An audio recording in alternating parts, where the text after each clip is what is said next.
everybody! Welcome to another episode of Take 47. Episode 15, if I remember correctly, if my memory serves me right.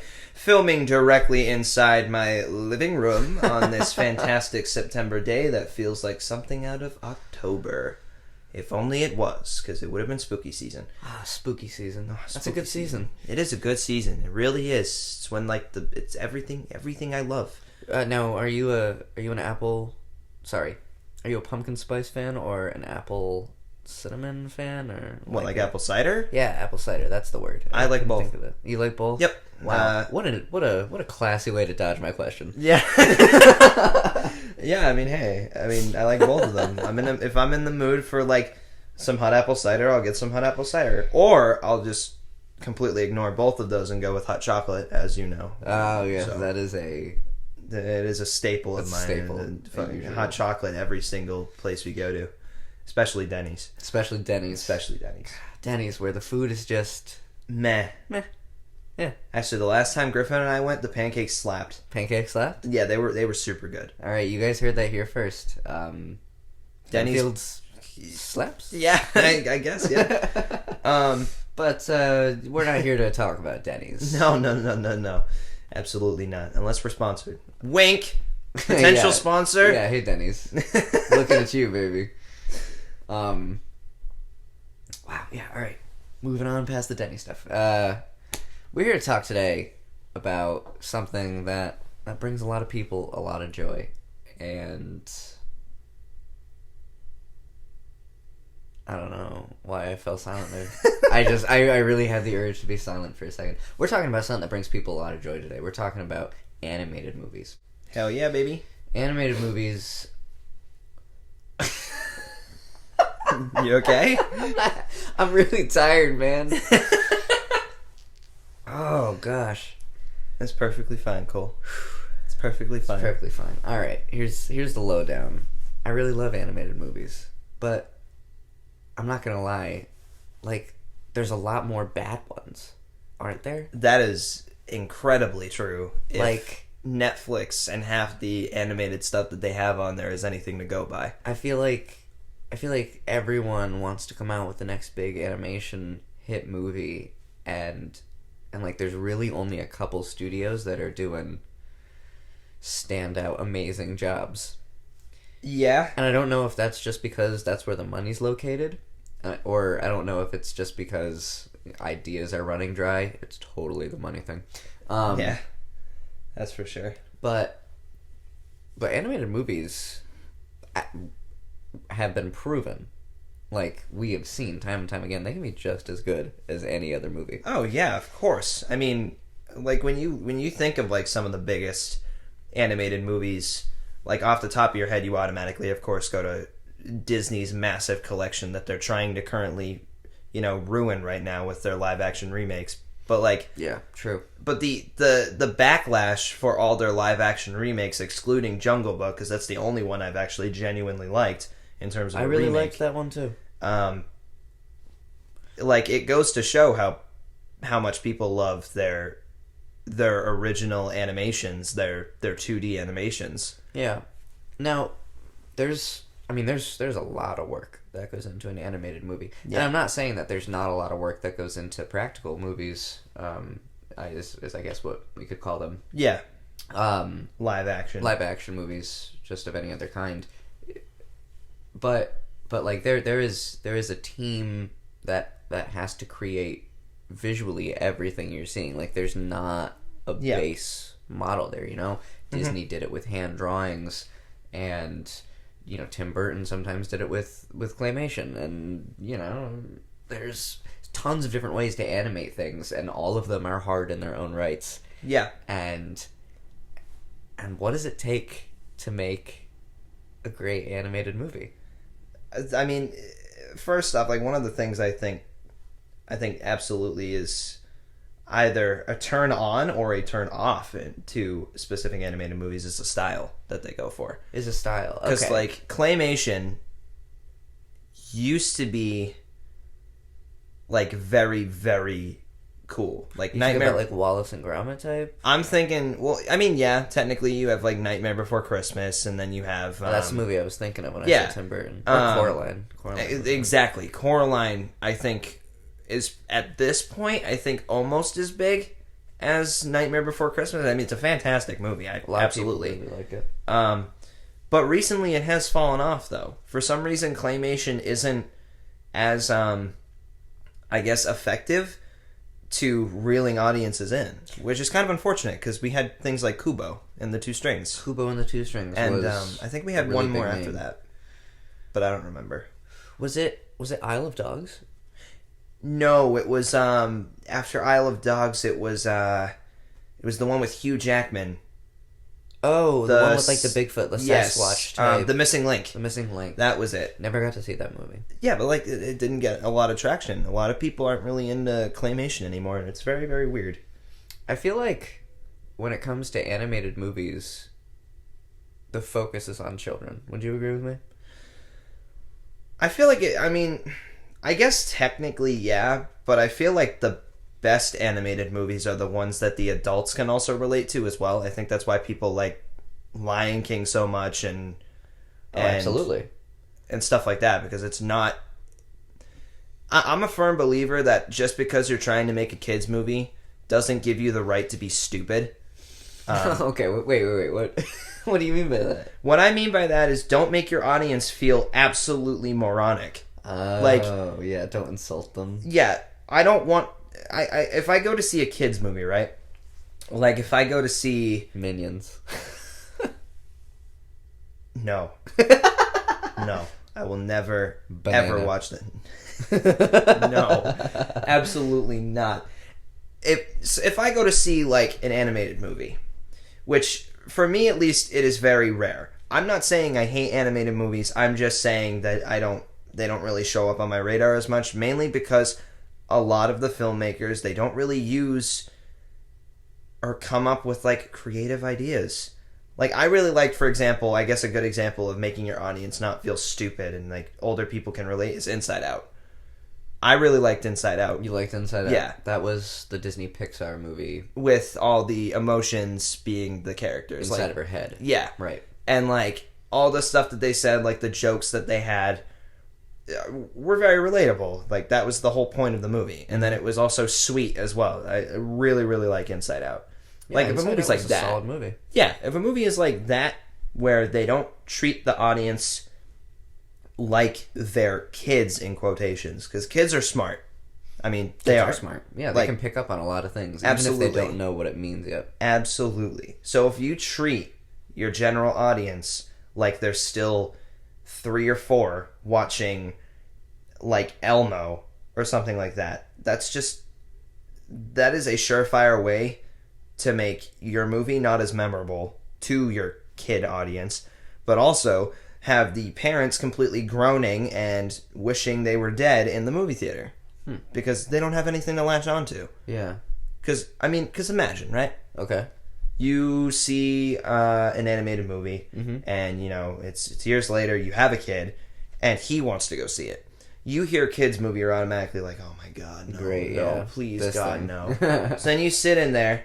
You know, you got your kid whatever he wanted, popcorn, drink, whatever, and you're sitting there. That's $30. Yep, and then you realize you just put a friggin' mortgage. You just spent a mortgage at the movie theater to actually bring your kid there, and then you sit down, and then you're like, great, I just spent all this money so that way he can enjoy the movie, and like whatever, that's cool as long as he enjoys it. But then all of a sudden, you know, you're sitting, you're leaning back, you're slouching, you're like, all right, an hour and a half, here we go, and all of a sudden, the movie's actually kind of good, and then you're like, okay, all right, and then all of a sudden by the end of it, you and your kid can relate to how much you liked the animated movie. I mean, that sounds like the best scenario. It is the best scenario. That's how I felt with Coraline. Like, all of us loved Coraline. My family loved Coraline. I loved Coraline, and like, that was cool. Animation can really... it's just art, man. Like, Yeah. art can strike a chord with people. Absolutely. And it just depends on its execution. All right, so we've got make it relatable and make it intergenerational. So make sure that you're not just pigeonholing one audience. And then we also have make sure that the animation looks attractive enough so that people would want to see your movie. Yeah. And that makes sense. You want to have it stylized properly. Mm-hmm. So what else does it take? I mean, definitely an amazing crew of people. And that brings up another interesting point of style, which is, I feel like a lot of animated movies are moving away from like the classic hand-drawn feel. Which is really unfortunate. And they're moving toward computer art type of animation. And I see that a lot in like new cartoon shows. They often look like they're trying to emulate Rick and Morty. And I think that the reason for that is just like it is cheap to do and it looks enough like a show that people love, so they're trying to get the best of both worlds. But to me, it just comes off as kind of lazy. And like wait, I don't. I'm sorry. What do you think is lazy? Like if. All right. Like if people. Were you saying like if people copy the same like art style as another hit show or something, or? I'm just saying. Maybe I wasn't specific enough. So Rick and Morty has like the very cheap look. Right? Oh, you're talking like a South Park thing. Mm-hmm. Yeah. Okay. It's a cheap look, but that is part of the it is a integral part of the show that it looks that way. Yeah. But then you move on to like an animated comedy series coming out right now. Sorry, I'm talking about you, Star Trek Lower Decks. That looks like they just came out with a Star Trek animated show. Oh, okay. And it's supposed to be a comedy. Oh, okay. About like the janitors on the ship. Okay. All right. Oh my gosh! And Jack Quaid is the lead. Is he really? Yeah. Nice. Nice. Or one of them at least. But their animation style looks like Rick and Morty. It looks like it was very influenced by Rick and Morty, and I just wish that they put a little bit more effort into the animation because it just feels lazy. Yeah, I mean, it feels like, if people see the same, like, it's a comedy and it's an art style that's almost, borderline influential or influenced by it. I mean, I guess you can call it that. At this point, you can just call it copying. But, like, I feel like it's all in an effort to just appeal to audiences, like, the most. Because Rick and Morty is a huge show. Rick and Morty is a huge show. Star Trek Lower Decks is not. Yeah, it's a new show, and you want to start off strong. So you throw in an art style that is almost similar to the biggest animated show right now. And then it's a comedy as well. That brings up the question of, for me at least, of money. Is like, what if, I could sit here and insult their animation style all day, but like, what if they just had to cut that corner because they didn't have the budget? That's true. I don't want to try and spout my own 2 cents into animation work because I don't know enough about it. Yeah. I know, like, I can absolutely respect. I mean, I know what I like, but I don't know how to exactly, make it. Exactly. Like, I know how hard it is to make an animation in any way, shape, or form. I mean, when I was in graphic arts, we had to make a stop motion animation. Not easy work. And it was like 700 pictures to make like a 10-second thing. Mm-hmm. Like, it's really cool. I respect, no matter how animation is made, I respect the animators, at least, that no matter what the art style is, like if it's even the newest Addams Family, mm-hmm. like I hate the art style. Yeah, wow, that really turned me off. Yeah. Let me just... And Finn Wolfhard. Like, I don't hate Finn Wolfhard, but he's in everything, and he's always the same. It's another Tom Holland situation. I'm so glad. Or Tom Holland? Yeah, that. Tom Holland. I don't know why. Yeah. But I digress. You see, Tom has a new movie. Actually going to bring that up. Did you see the cast of it, too? It's really big people. Yeah, almost like our next episode. Good Lord, I can't talk. Go again. Yeah. Almost like our next episode should potentially be talking about the devil all the time. Devil all the time. I would really like to watch it. It looks very interesting, Yeah. especially since Robert Pattinson's in it too. Especially since Robert Pattinson. If anyone is unaware, The Devil All the Time is, I don't even know that much about it. It's just a new movie that we saw pop up on Netflix, and it references, well, it doesn't reference, but an old episode of Take 47, talking about Tom Holland.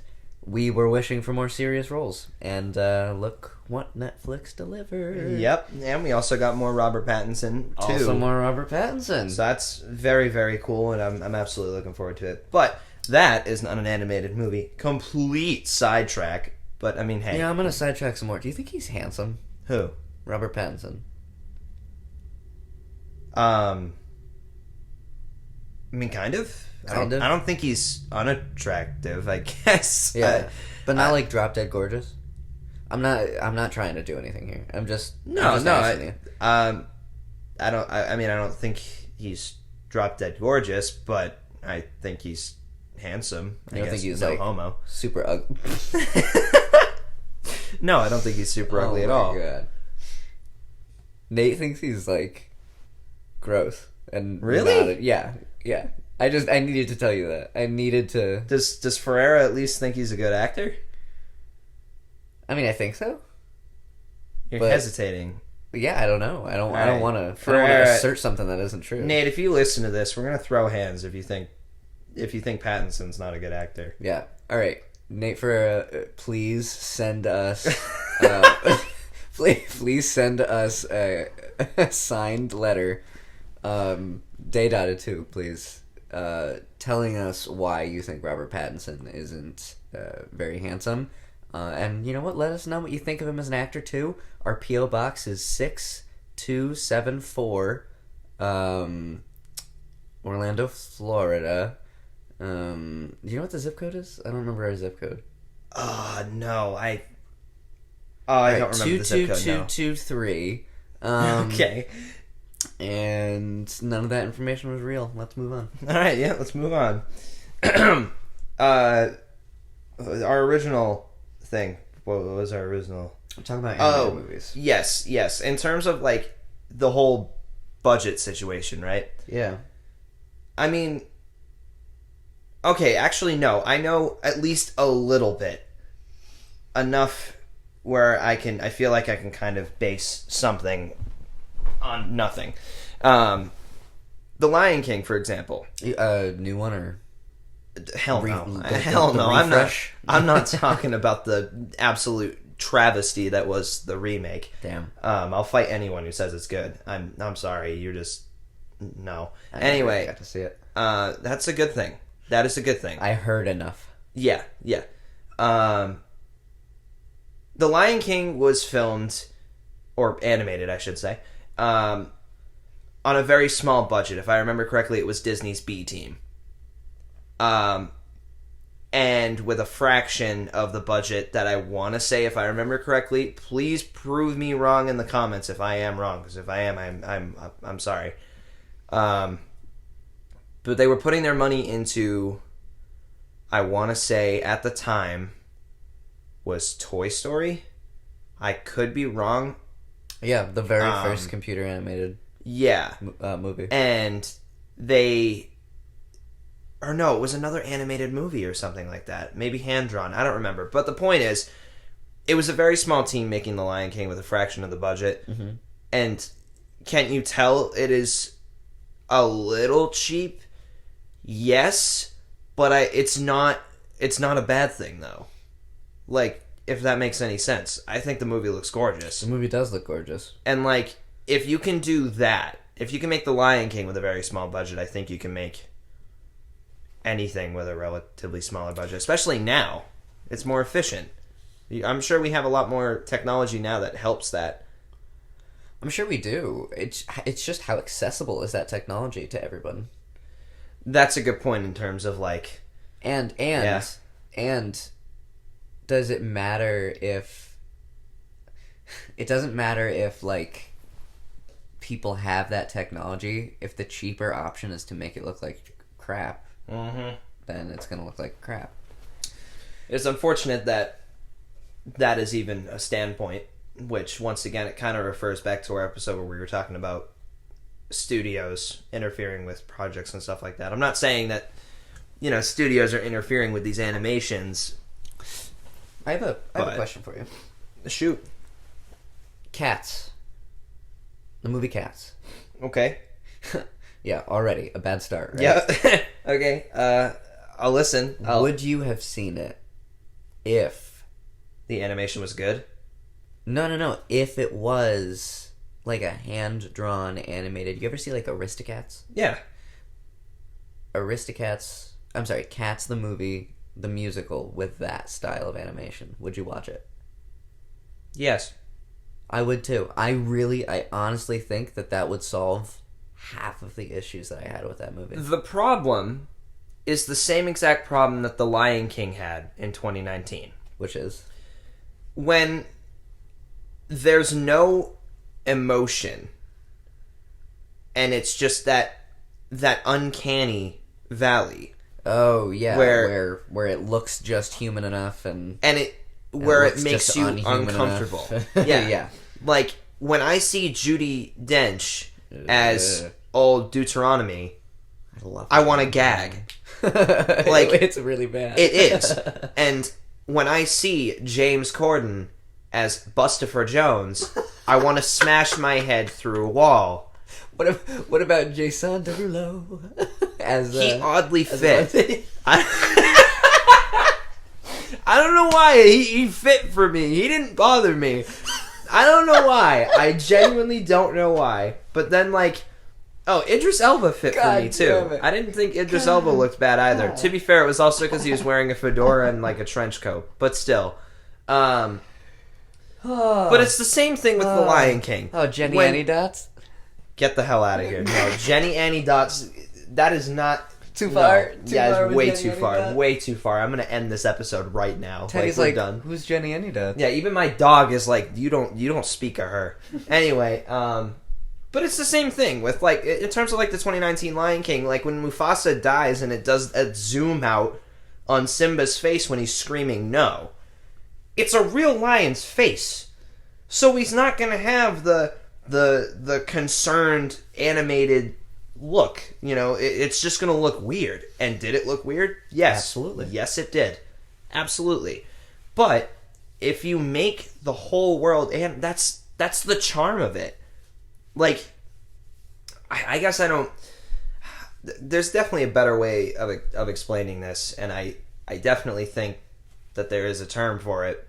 But when you see everything, I don't know, it's more understandable from our standpoint, our brains or whatever can associate anthropomorphic cats or animals in any way, shape, or form if they're actually animated. Something like Zootopia or something like Lion King or Aristocats and all that stuff. We can associate animation and anthropomorphic animals together. It's not weird because we know it isn't real. Yeah, we've been doing that for a long time. Exactly. That's always been a thing. That's always been a staple in animation. If you try to make that look real, literally real, you try to make people with cat fur, it does not look right. It doesn't. And everyone knows it doesn't look right. If you try to make Lion King a whole animated movie based on Hamlet. It's like a loose version of Hamlet.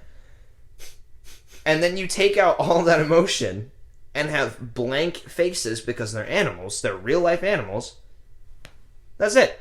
It's not natural. Yeah. And that's the problem. The Lion King remake was really good in theory and really bad in execution. Yeah. And I think that you're right that yeah. I don't need to You are right. Anthropomorphic animals have always had their place in animated movies. And so why is it that right now maybe it's not. I was gonna say, why is it that right now we're noticing really bad ones, but I guess there's always been really bad ones. I mean, there's always been bad ones, but they've never been mainstream.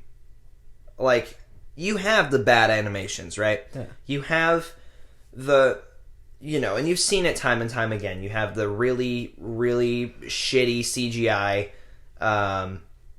animated movies with like an all-star cast. The most recent one I can think of is Arctic Dogs, with Jeremy Renner being the main character and like having Alec Baldwin and a few other people. I can't remember their names, but it was only in like the movie theater I worked in, for example, for like 2 days. You know what? That brings up a point that makes me really angry sometimes. Actually, is What's that? is small budget animation movies. Or you know what? Yeah, small budget animation movies Ooh, I'm assuming that come out and they're like, look at how many huge voice actors we have. Yeah, instead of using that money for like better animation and then having unknown people. And then it's clear that none of those voice actors even met the other people that they're acting with. Mm-mm.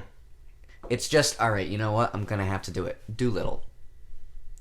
Are you talking about RDJ? Yeah.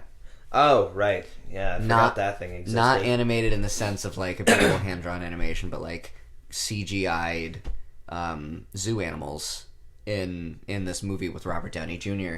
And I'm gonna say it, none of it felt natural to me. And I know you're gonna be like, well, Cole, I mean, that's not a real situation. And I'm like, yeah, but that doesn't mean it can't feel natural.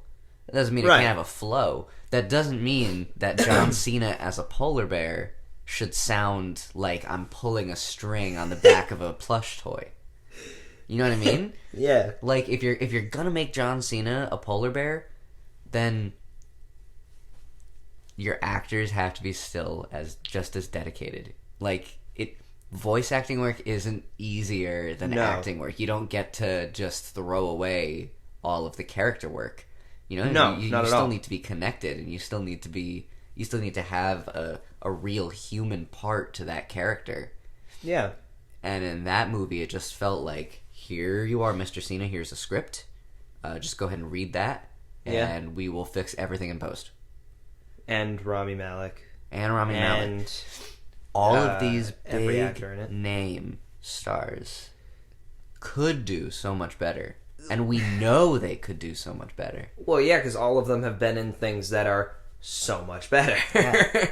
And so it's really disappointing to me when I see... You know what's even more disappointing is when the animation's good.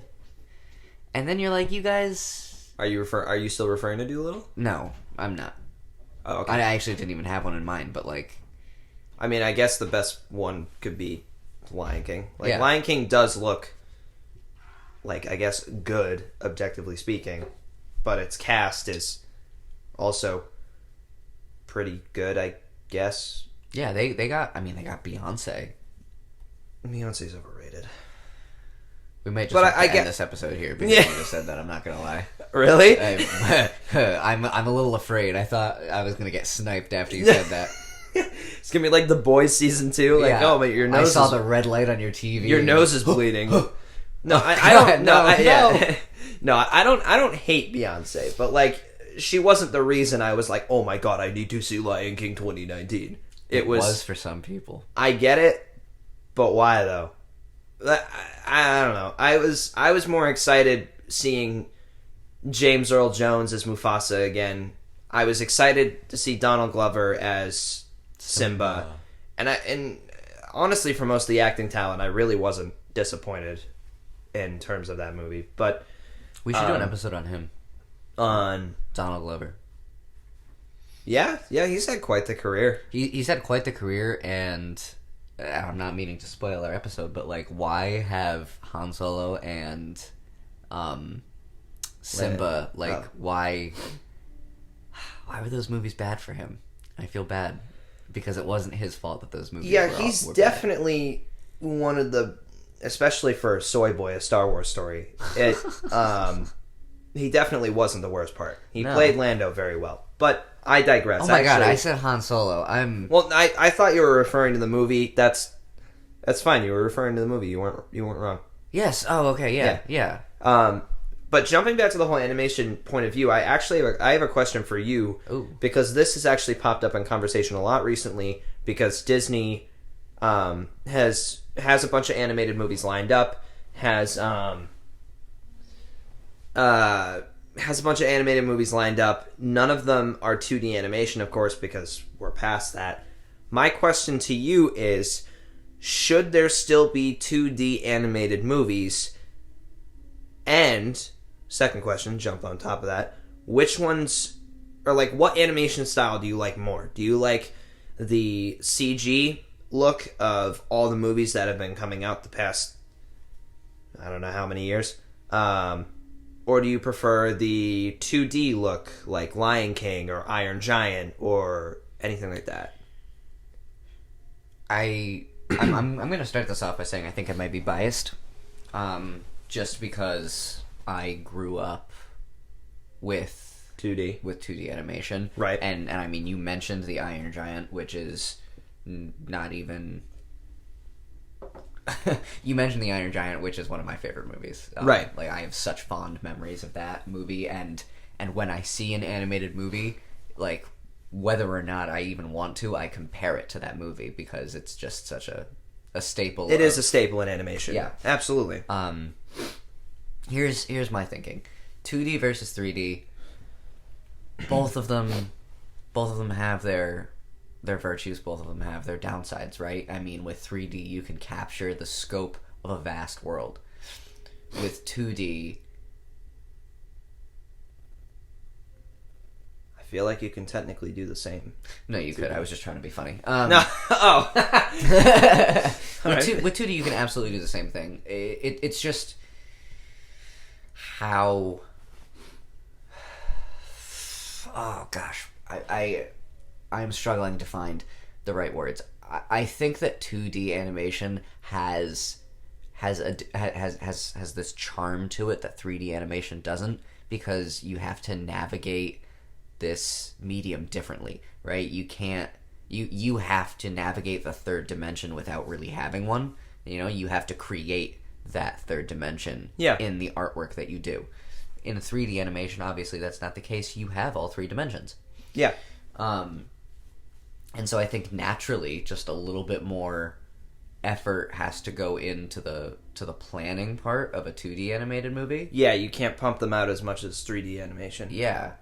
And so honestly, what I think is, take a look at video games.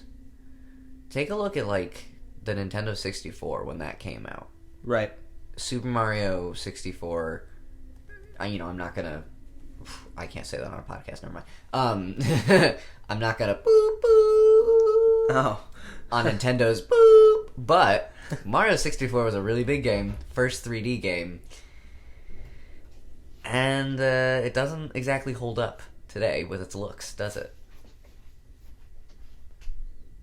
No. Nah, polygons still look like polygons. You're treading on thin ice. I'm treading on thin better ice. be the only I'm treading on bad thin comment ice. to talk about 64. But listen, I'm kidding. I'm kidding. I love that game. Don't get me wrong, but yeah, I do too. I mean, I still play it today. No joke. I picked up like the re-released copy of it that they have. Nice. But my point is that we moved to 3D. We saw the challenges. We saw what we could do, and we saw its limitations, and we said, okay, maybe we don't have to just give up on 2D though. Right. Because we still have 2D games. I mean, even on like Xbox and PlayStation today, they're making 2D and stuff platformers. Like that. Yeah. That's I mean, yeah, absolutely. It's a return to form. And I think that the same should happen for animated movies. We should see the benefits. We've moved so far past the 2D animation, and like you said, we're over that. Right? Yeah. We think that we're done with that. Why do we have to be? That is a very, very good question. Yeah, I completely agree. Because, I mean, it's definitely not like, and I do agree with you. Like, don't get me, I genuinely, there are 3D animated movies that I absolutely love. Like, I love, actually, a surprising amount of the Disney ones. Like, I really like Moana and stuff like that. Like, Moana's gorgeous. All right? That animation is absolutely fantastic. Mm-hmm. I really wrong. like that team. The team that did Tangled, I think, was the same that did Moana and Frozen. Those 3 movies. And like especially like Frozen 2 as well looks really stunning. Really pretty. Absolutely. Very stunning. You got to give them credit where credit's due. And I mean Frozen really ain't my cup of tea. I don't hate it, but it really is pretty. Mm-hmm. However, 2D animation is also really pretty too. Like, Like, take a look at Mulan. you have Mulan, you have I mean, one of the most colorful sections of Lion King when Simba's talking about I just can't wait to be king, and it's all the animals doing these, all these crazy things that, obviously real life animals can't do, but like that's also a really, really pretty point of view as well. I absolutely think that if we did start making 2D animated movies that were mainstream, like Disney decided, yes, we're at least to test the waters, make a 2D animated movie and throw it out there and see if it does get traction. Yeah. And I honestly think it would. I think it would, obviously depending on the actual plot and all that, but a lot of people do really like 2D. Absolutely. A lot of people do. I've seen petitions on Facebook, on Reddit. I've seen petitions where they want 2D animation back at least here and there, because you have that situation that a lot of people are saying now where a lot of Pixar's movies, they're not bad, but they all look the same. I heard that a lot for Onward. Yes. And I felt that. Onward, I agree. Onward looks no different than Frozen. It looks no different from any other Pixar animated movie because they all look the same. Because there's only so much you can do with... Because, like, 3D is very, very close to, like, live action in terms of their limitations. 2D is so... fallen into a bit of an art style. I agree. And 2D is so... I feel like is more diverse, where you can come up with these wild things that you wouldn't really be able to achieve that much with 3D or live action. I think you can get away with a lot more in terms of wild ideas if you use 2D animation. But that is my opinion. That kind of seems to be yours. I would agree with you there.